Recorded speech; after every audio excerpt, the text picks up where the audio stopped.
So hello, what's up mga ka-J-Vlog? Welcome ulit sa panibagong video. So quick review ulit tayo ngayong mid-2024 ng isang budget smartphone na lumabas last year, ang Tecno Spark Go 2024. Okay pa kaya ito i-purchase? Tara mga ka-J-Vlog, check natin.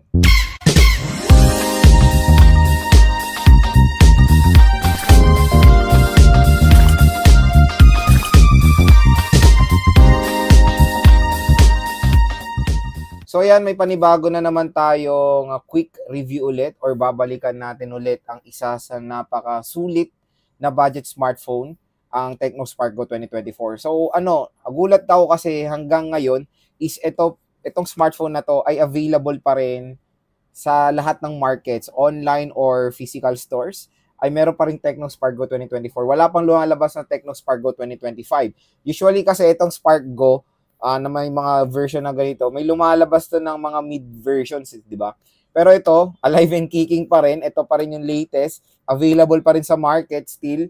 At mag-isang taon na tong Tecno Spark Go 2024. Kaya inisip kong balikan natin ulit. At para marami kasing lumabas na ngayon, di ba? Na brands or budget smartphone. So, marami nang magiging kalaban nitong Tecno Spark Go 2024 ngayong mid-2024. Kaya, babalikan natin ngayon sa ating video kung sulit pa ba i-purchase ang Tecno Spark Go 2024. Pero bago natin simulan, ito po ay available sa aking shop, the J-Vlog Shop. Kung gusto nyo pong mag-purchase ng brand new sealed na Tecno Spark Go 2024. So ito ay 4GB 128, 4,100 pesos lang sa ating shop. I-check nyo na po yan. Yung link ng aking page ay nasa description box. So kung gusto niyo mag-purchase nito, 41 lang 128 na, i-check niyo na po ang ating description box para mag-PM na ako po mag-reply sa inyo diyan personally. So yon, hindi lang naman Spark Go ang ating available sa ating shop. Meron tayong Infinix Smart 8, meron tayong Realme Note 50, and meron tayong mga pre-love units na. Review units ko yan lahat mga J-Vlog, kaya sigurado nga na yan. Okay na okay. Lahat ng mga review units ko, alam niyo naman na for sale yan doon sa ating The J-Vlog Shop. Check nyo na lang yan, follow nyo na rin yan para meron updated kayo sa mga latest na for sale ng aking for sale sa aking shop. Okay? Start tayo, Tecno Spark Go 2024. Sa mga hindi nakakalabang kambal nito, ito talaga yung magkalaban. Smart 8 and Tecno Spark Go 2024. Meron na rin akong phone comparison nito. I-check nyo na lang po sa ating channel. I-search nyo na lang dyan versus Tecno Spark Go versus Infinix Smart 8. Ang advantage kasi nito, napansin ko rin isa, is yung yung kanyang speakers, dahil dual stereo speakers compared kasi sa Smart 8 na mono pero merong 200% volume. Although sa chipset, software pare-pareho lang naman sila. So yon, dito nga sa ating review, titingnan natin kung sulit itong Tecno Spark Go 2024. So yan mga ka-J-Vlog, next is gusto ko i-share sa inyo yung mga gagandang features ng Tecno Spark Go 2024 at kung bakit pwede pa rin siyang i-consider i-purchase ngayong taon. Unang-una dyan is yung kanyang display. Sa display, yung display kasi nito solid, malaki, 6.6 inches at ang maganda doon, punch hole na siya. 9Hz screen refresh rate pa siya for smoother animation. HD plus 720p ang resolution nitong smartphone na to, pero hindi ako magreklamo dyan dahil yan na rin yung minimum sa ganitong smart 4,000 pesos. Magreklamo ka pa ba? Naghanap ka pa ba ng Full HD plus 1080p? Parang imposible pa sa ngayong state, di ba? Full HD plus 1080p, makakita kayo 7,000, pero 4,000 consider pa yung HD plus 720p. HD plus 720p minimum yan. 128 na rin itong ino-offer natin, which is napakalaki ng storage. Okay na okay yan, marami kayong malalagay ng mga apps, games dito sa smartphone na to. So, yun din naman available natin sa ating shop, 4GB 128. Wala tayong 64 Ito po yung available natin. Next is of course the chipset. Same lang naman ang chipset ng Smart 8 ng Tecno Spark Go 2024. Meron silang Unisoc Tiger T606 with the GPU of Mali G57. So na-explain ko na yan sa aking video about sa Infinix Smart 8 na solid of course ang chipset ng Tecno Spark Go 2024. Sa kanyang presyo, napakasulit po niyan. Hindi na ako magreklamo dyan dahil snappy rin naman yung chipset na yan. Ang ulitin ko, ang titignan nyo rin when it comes sa mga smartphone, GPU din, hindi lang CPU. Pag napakinggan nyo yung CPU, tignan nyo rin yung GPU. So GPU is Mali G57, mas mataas pa to sa G52 na meron ng G85, which is okay na okay po for gaming etong Tecno Spark Go 2024. Ang hihila lang ng konti dito sa smartphone na to is yung kanyang software dahil Go Edition po siya. Sa mga hindi nakakalam, yung Go Edition kasi is mayroon limitations yan. Meron tayong mga certain apps na hindi natin makikita pag naka-Go edition or mga games din. Hindi ko alam kung bakit ginawa yan ni Tecno kasi meron ako mga nakikita rin na T606 na chipset na naka-full Android versions naman. Sayang, kasi hindi ko alam kung ba't nila nilimit sa Go Edition to kasi okay naman yung chipset niya, hindi naman siya mabagal. Kasi yung Go Edition, nakadesign niya usually sa mga mababagal na chipset na hindi na kaya ang full Android software na latest. Pero yan, ulitin ko, nakakita na rin ako, nakagamit na ako ng T606 na naka-full Android na wala namang any problems. Pero hindi naman din yan magiging malaking hadlang kasi marami rin namang mga apps na pwede dito sa Tecno Spark Go 2024 like MLCOD, Genshin, nakalaro ako Genshin dito I think Genshin, ayan. Ang di ko lang nakita dito, NBA, tsaka Asphalt 9. Yun lang ata hindi ko nakita nung dati. Ewan ko lang ngayon. Next is yung stereo speakers. Presyo na 4,000 pesos. Naka-dual stereo speakers. Grabe, di ba? Solid. Napakasulit. Usually, ganitong smartphone, mga budget smartphone, mono speaker lang ino-offer. Pero yan yung huge advantage ng Tecno Spark Go is naka-dual stereo speaker siya. 400% pa ang kanyang volume. Napaka-solid. So, maganda dito sa Tecno, finokus din nila ang volume.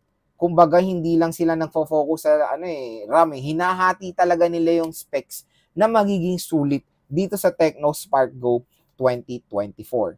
Next is of course the RAM at ROM. 4 GB of RAM, 4,000 pesos. Sobrang sulit. Yan na rin ang pinaka-the best din na RAM na pwede nating magamit. 3 GB pag 3,000 pesos, consider yan. 4 GB of RAM, 4,000 pesos, okay din yan. Yung mga ganyang RAM kasi, lalo na sa kanyang presyo, i-compare nyo. Depende na lang of course yan sa paggagamitan nyo. Yes, extended RAM is a big help din yan sa mga multitasking, pero ang parati nyo pa rin titignan when it comes sa usability ng smartphone is yung kanyang physical RAM. Mataas naman yung storage, 120 GB, pero may in-offer din naman ng Tecno na mas mura na 3GB64. Bagay rin naman sa kanyang presyo, di ba? 3,000 plus.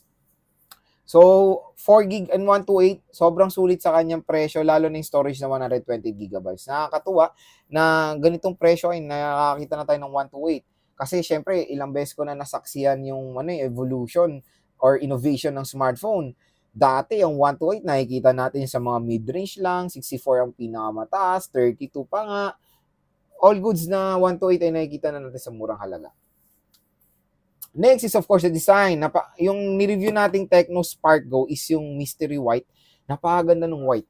Pero itong available naman natin, dalawa naman, Gravity Black and Mystery White.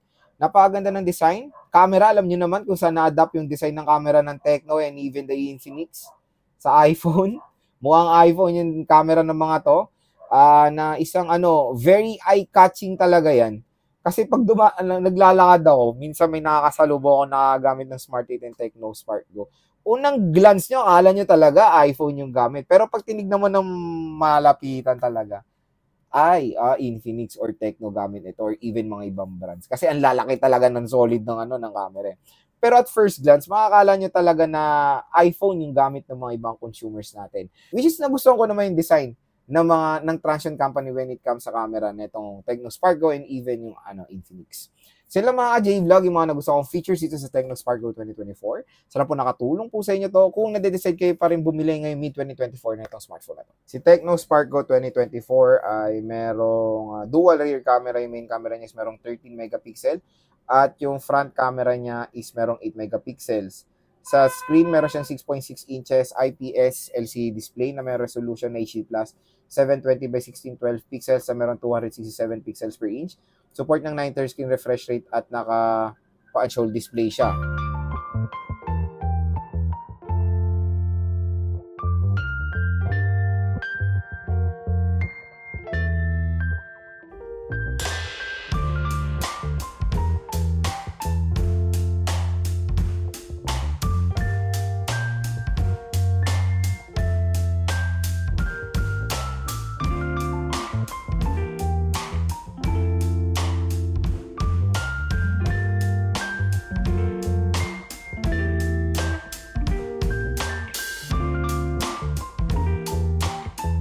So, video sample rear camera of the Tecno Spark Go 2024.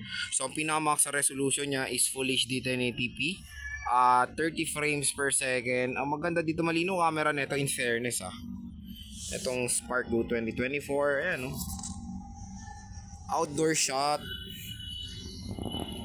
Ganda rin naman sa kanyang presyo na below 4K. All goods ang camera nito. So, video sample front-facing camera of the Tecno Spark Go 2024. So, ang pinakamax resolution niya is Full HD 1080p rin at 30 frames per second. Malinaw ang front cam in fairness ng Tecno Spark Go 2024. Yan siya. Sa kanyang presyo nga na below 4K, all goods din. So, it's out of the box. Say, naka-Android Go edition siya. Sa chipset, meron siya Unisoc Tiger T606. Meron tayo octa-core CPU na merong clock speed na up to 1.6 GHz and sa GPU nakamali G57 siya. Pagdating naman sa, meron siyang dual stereo speakers at pagdating sa battery, meron tayong 5,000 mAh na removable battery. So yan mga J-Vlog, ang pinaka-main na tanong kung sulit pa ba ang Tecno Spark Go ngayong mid-2024. Definitely, sa kanyang presyo, napakasulit. Nakakatuwa nga na mag-isang taon na tong smartphone na to is still available pa siya. Usually kasi pag magtatrack kayo ng mga ibang brands, di ba, na ang saglit lang sa market, usually lang months lang pero ito nagtatagal talaga yung mga best-selling na devices ng Infinix or ng Tecno. So, Tecno Spark Go 2024 sa sulit pa rin siya kahit na maraming lumabas na mga budget. Pumapalo pa rin to kumbaga lumalaban pa rin siya kahit last year siya lumabas. Kasi ang maganda talaga dito yung mga specs niya is very future proof when it comes sa usability, lalo na yung kanyang dual stereo speakers, yung storage, di ba? And of course, yung camera rin. Ang laki rin ng display, tapos punch hole pa. Kaya yon, maganda siya i-recommend. Kaya kung naghanap kayo nito, available nga to sa ating shop. I-click nyo na lang po yung description. I-click nyo na lang po yung link sa description box ng aking shop. Available to sa The J-Vlog shop sa halagang 414 gig 128 na. So yan mga J-Vlog, ang ating quick review ulit dito sa Tecno Spark Go 2024. Napakasulit pa rin netong smartphone.